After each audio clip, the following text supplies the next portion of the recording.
in this particular climate and in these particular times, we have a lot that we can be frustrated about, that we can be tired of, that we can be in conflict with others about, that we can disagree and not really see a space to agree, that we just disagree and keep on moving and figuring out how we find the common threads. But a lot of times we just agree or we disagree. And if we disagree, then it becomes like we are in war with each other because one does not believe what the other believes. And so it leads to a lot of frustration, leads to a lot of disappointment, leads to a lot of hurt. Today, this is what we are going to talk about: how to deal with that particular conflict and that particular anguish that we are currently potentially feeling as a result of so many things, but more specifically, this climate of our politics and the way in which things have shifted and turned over the last maybe decade or so. So it is, what are we doing? Where are we now? How are we dealing with this? Because I want to talk to you about some ways that we can learn to better understand, better identify what we want out of this, what we need out of this, how we go about allowing ourselves to rest and have a reset, even if everybody else is up in arms and frustrated and just all out acting like this is war. It's one over the other. There is no in between. There is no let's try to come and reason together. There's none of that. But this is what we are going to try to figure out today, because I know for me, I'm way past tired, and I really wish that November were here already. But I know I always say to you, don't count your days, but make your days count. And because of that, I really am working hard to be true to that and not just let that be a word, but let that be my lifestyle. Let that be in all seasons, in all difficulties, whatever I find myself in, that I'm content in the fact that I am at peace, because I cannot control not one thing about the one thing or the other, the one side or the other. I cannot make people think, feel, or believe a particular thing at all. Everybody is entitled to their thoughts, their opinions, their feelings. They are absolutely your feelings, your thoughts, and all of that. There may be validity to them for sure. Does not make them truly factual, does not make them the only thing, the only way, the only option in a lot of things that we find ourselves discussing and being in conflict with about, in this particular time, in this particular climate.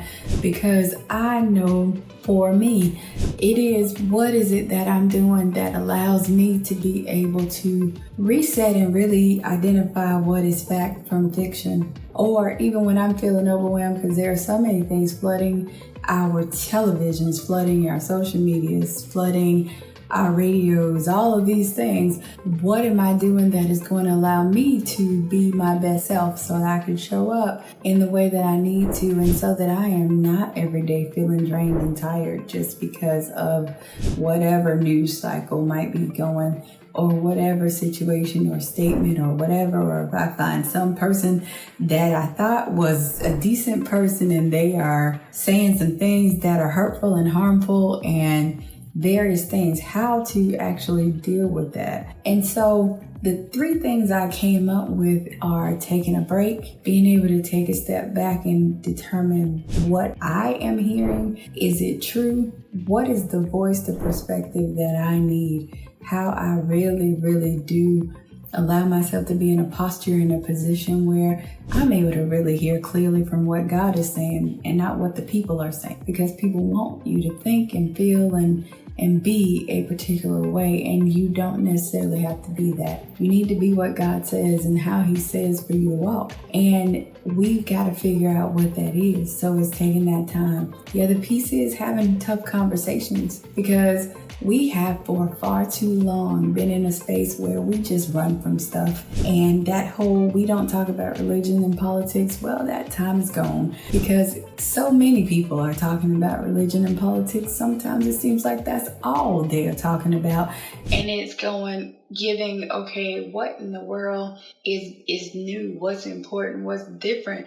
Because this has been that same record on repeat. No matter where you go, no matter where you are, there are just certain topics that are just coming up, and they are not something that we are necessarily even provoking, but it is just happening. How are we able to deal with those things? Because if you're like me, and maybe you enjoy it, maybe it's just, the best thing since sliced bread, and you feel great. I can be honest and say I don't feel great about anything that I see that is going on right now, because there is so much divisiveness, so much division, so much frustration that is really leading to a lot of anxiety, a lot of fear. And that fear and that anxiety is causing people to move in one direction or another. And that's the faultiness of what fear does. Fear, it should not be a motivator, because anytime you are operating and moving in a sense of fear, you are doing so because you feel like you must preserve yourself. You must preserve something because you feel like you are going to lose it if you do not. And so it's not moving with rationale, with logic. It is not moving even with a centeredness or a sense of peace, because fear evokes that motor that starts running, that just cannot be stopped, that thought process that just runs, that cannot be stopped, that emotion, that fear of, well, what about this or what about that? And because I cannot create a resolution for it or resolve in my mind why these things are happening the way that they're happening, I am just going to move in this way, or I'm going to be apprehensive of these people, or I'm going to just prevent myself from even being in these spaces or even being able to listen to the foolishness. Well, not all of that is bad. Not all of that. Because I definitely say take a break every day. Hopefully when you are working or you are at work, you have a break time.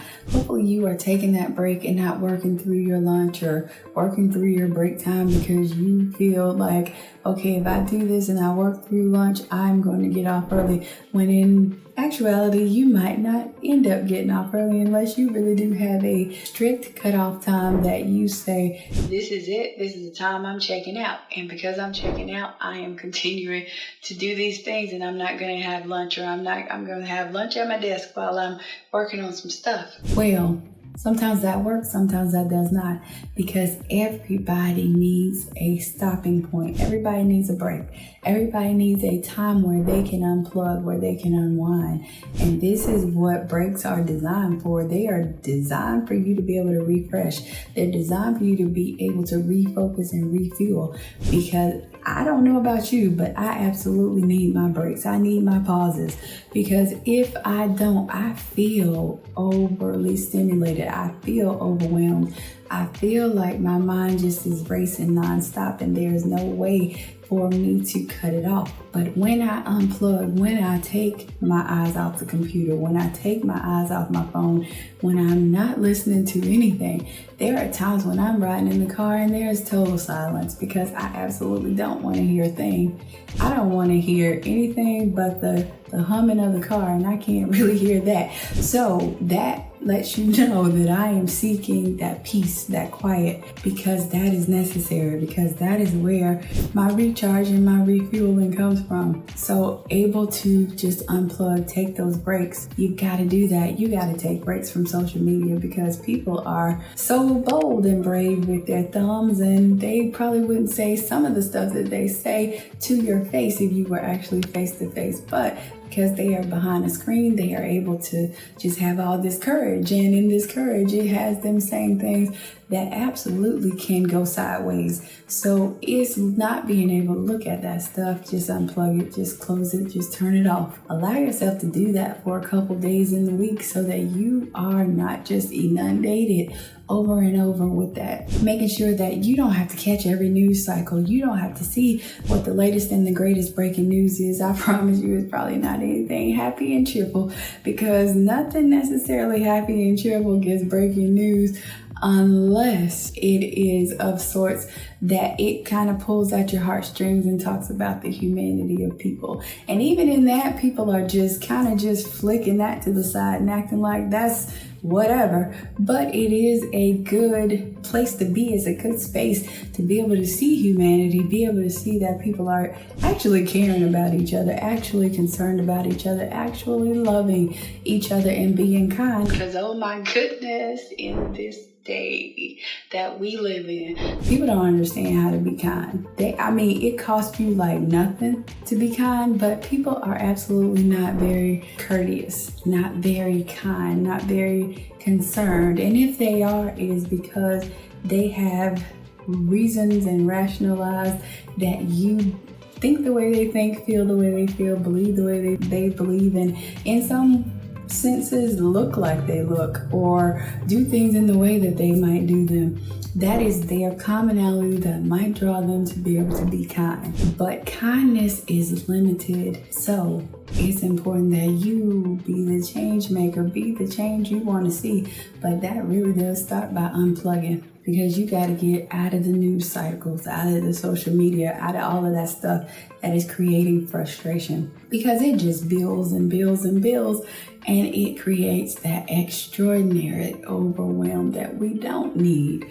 That thing that creates that anxiety, that worry, that fear, that thing that drives all of the things that you find yourself doing because you are trying to make sure that you don't have this situation or that situation, or if this person does this or this person policies get implemented, then these things are going to happen. Everything is a thing. It becomes a thing, and it grows and it grows and it festers. But unplugging at least gives you a break from it all, gives you a reset from it all, gives you the ability to be quiet, gives you the ability to seek peace, gives you the ability to protect your peace. Because those are the things that you can control. You can control what you're saying and what you're doing. Because I promise, I know that for the most part, nobody is forcing you to scroll on that phone or look at those reels or look at those videos or listen to the news. Not a soul. You make that choice because every day you are on edge trying to figure out, okay, Lord, what is going on today? And that is honestly how some people think about it. They just want to see what's going on. And it really takes us away from the work that we really need to be doing on ourselves as individuals, so that we can be better, so that we can do better, so that we can grow, so that we can understand how we cultivate love within ourselves, so that it absolutely can overflow and go into all of these other places and spaces that allow us to really see each other, that allow us to really be kind and compassionate. In those spaces, on the airwaves and all of this, people are telling you how you should think about something. They're telling you how you should feel about something. But what do you think? What do you feel? What even does God think about it? Because are we really taking the time to even honestly take time to pray, take time to fast, take time to really see what it is that He's doing, that He's saying, how He wants us to operate, how He wants us to be able to navigate between all of these things when people are literally at war with us if we don't believe a thing. And we are sometimes at war with them if they don't believe a thing. Why is it so important that everybody believe one thing or the other? We all have this thing called free will, but we forget that. And in that free will, we get the opportunity to choose some things. But sometimes people don't want us to choose. They just want us to be who they want us to be. The version of ourselves that they want us to be is absolutely outside of who we are. Absolutely outside of who we were created to be. But in the course of everybody telling you what you need to think, feel, be, do, and all of these other things, you are losing that. You are losing that identity of who you are, of really even whose you are. Because if somebody else can convince you of how to think, feel, and all that, they become God for you. And that's not a big G, that's a little g. They become that thing that is the driving force in what you are doing, how you're responding, because you don't in some way want to lose them or lose out on having connection with them. But you are losing yourself. Would you rather have connection or really know and value who you are? Because knowing and valuing who you are means that it doesn't matter who you're connected to out here in the world. It matters that you are connected in this vertical space of you and God, and you and the knowing and the fullness of who you are and what He made you to do on this earth. And it is not to believe and think and feel how everybody else wants you to think and feel. So sitting and having that true time, that true opportunity to do that unplugging. Allowing yourself to ask yourself what it is that I believe, what it is that I need, what it is that I want. What do I want to see? Who am I? Who am I becoming? Is my attitude of a nature where it is pleasing, where I know that it is acceptable and it is pleasing to what God really wants me to do and really wants me to interact?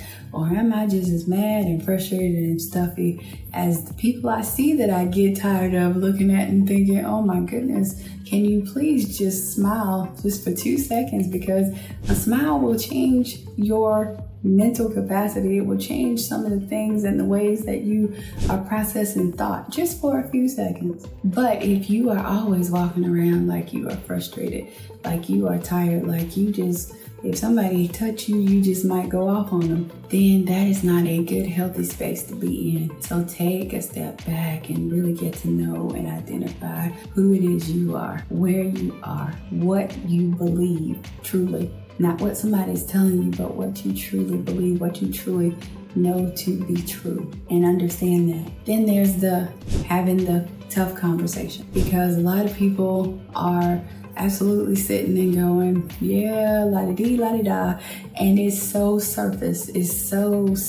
in their conversation. And you know how the dog is doing, how their spouse is doing, how the kids are doing, all these other things. And that's awesome. That is so wonderful. But there are some burning things. There are some conflicts that are underlying in there, in the nature and in the inner workings of that connection or of that friendship, of that relationship, that you are not addressing, that you are just going along to get along because you don't want to have that conflict. Some people are conflict avoidant, and that's a given. But it is essential that you meet some things head on, because if you do not do that, you do not give yourself the space to learn and grow. You do not give yourself the opportunity to evolve. You do not give yourself the opportunity to understand that if this person is not receiving what I'm saying, then that's okay. Because once again, I should not want them to 100% do what I do and think the way I think. If that be the case, how am I viewing myself as God in their life? And how am I viewing myself as that person who is taking over certain things that are going on in this world and trying to impact them in a way that makes it you do this or else, giving them an ultimatum?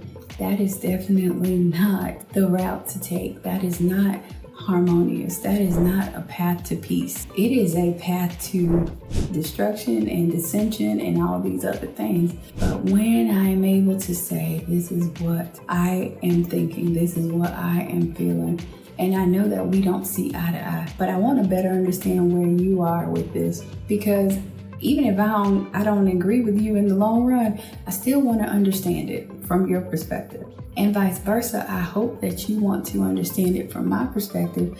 But if by chance you don't, that is okay, because I have at least said what I need to say. And I am not walking around holding that and letting it fester and grow and bubble inside of me to the point that it creates health problems, that it creates other problems that I really, really don't need or I really, really don't want. But because I am allowing these things to fester, because I am not acknowledging nor addressing anything that is creating frustration for me. This would be the similar thing to if you had a problem with, say, a loved one about you felt like they were not acknowledging you, and you decided, okay, I'm gonna let them know this. If you took the time to express to them how you feel and their response was not the response you had hoped for, you still were able to say what you needed to say. You still released that. You still released them, and you released yourself from the hold of that conflict that was existing because you were holding it in. But you gave that thing a voice. You used your voice and allowed it to catapult into a conversation. Whether that conversation became productive or not, you made the effort. And then you can at that point say, I've done what I could do in this space for now. They're not willing to receive it, then that's okay. I did my part. And as long as I've done my part, That is what I can account for. They will have to account for what they have done or not done. That's not on me. And in that, when you start to feel those emotions and they start to tug at you, you better understand that this is going to be, if that person was somebody you really cared about and had really been in a relationship with for the longest time, that is going to be a grieving process for you. Give yourself the care and the space that you need to be able to process that, to be able to grieve that and identify what your feelings are and your thoughts, because that is going to definitely be important and make a difference. And sometimes that means that you're going to pull out that journal and you're going to talk about your frustrations, or you're going to talk about your sadness, or you're going to talk about your anger, or you're going to talk about any number of things, because you still have to acknowledge where you are and get that out. You have to continue to purge that from your body, from your mind, from your soul, because it is taking root in you. And if it takes root in you, then it will hold you and it will prevent you from continuing to flourish. It will prevent you from being able to forge new relationships, new friendships, because you are stuck thinking about how this relationship or friendship or what have you created all of this strife, created all of this conflict. But you get to determine the next route that you take. You get to determine what you will receive and what you will block out. But it's doing that in a space that is healthy, because you've got to be able to navigate in this season. There are so many things that are going on that create that sense of uncertainty and fear and frustration and conflict. But definitely allow yourself to do what I've talked about in a podcast before about covering your box. You get to determine who's going to throw what in your box and how, and if you keep it or how long you keep it, because you can absolutely throw that stuff out, or you can put the cover over your box and prevent it from entering in at all. You can prevent that animosity from taking root, that strife, that bitterness, that all of those things from taking root inside of you, and you can continue to progress and continue to move forward, because that becomes a key component. That becomes what you need in order to grow, in order to release this conflict, in order to follow peace. Even when someone does not want to be at peace with you, you can still find ways to be at peace within yourself, because you know that all you are trying to do and all you are wishing that person is love, and you are not wishing them hate, ill will, or calling them outside of their name because they are not doing what you want them to do. But you are praying for them, you are uplifting them, you are encouraging them. Even if they can't hear you, you are encouraging them to continue to thrive, continue to grow, continue to develop, continue to evolve, continue to be the person that God would like for them to be. That's not an easy prayer to pray for somebody who thinks that you're the enemy at points, but it is necessary. And that's the hard job. That's the rub. That's the where you become that little pebble that is forged into the pearl. That is where that pressure comes, and you are forging that diamond, because you are doing what is hard and not what is easy. Because everything that is easy is not going to produce a body of work or a life that is going to be healthy, productive, and moving forward. But you've got to be mindful of how you are moving about and not allow other people to throw on you whatever it is that they think, and you just take it and let it stick. Allow yourself to go through the process. Unplug and take. Allow yourself to really sit back and assess, what do you think? What do you feel? And then have the tough conversations. And if those tough conversations result in you having to allow that person to be released out of your life, allowing that to be okay, and going through and grieving where you need to, and then allowing yourself to pivot so that you can move forward, so that you can open doors of windows and opportunity for you to be able to receive those new friends, those new relationships, all of those things, because you will be able to continue to grow, continue to thrive and prosper when you do not hold on to the strife, to the bitterness, to all of those things. And today I know this was probably a heavier topic and more real, because in this world right now is real out here.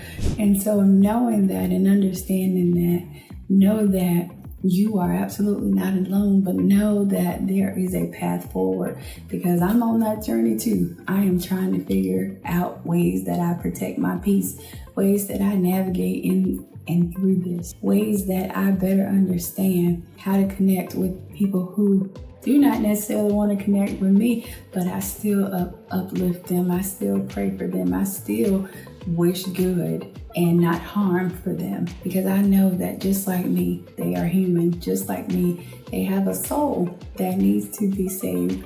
And in that sense, just like I do, I have a soul that needs to be saved.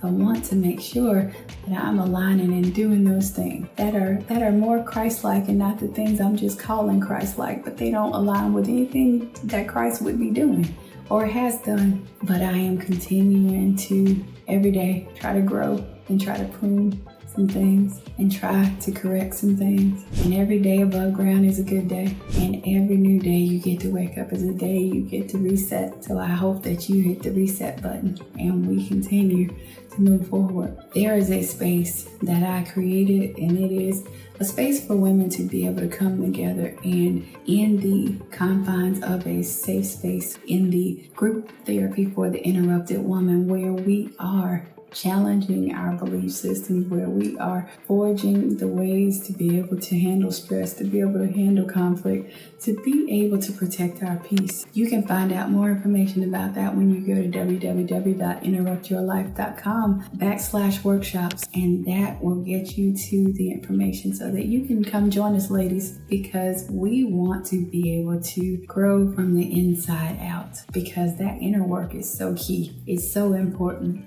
because that is where it's so that it can overflow into all of the things that we are doing on the outside. And it's not making people be what we want them to be. It is allowing ourselves to be what we need to be and who we need to, because our individual work is the best work we will ever do. It's the best job we will ever have when we do the work inside. So until next time, have an awesome day.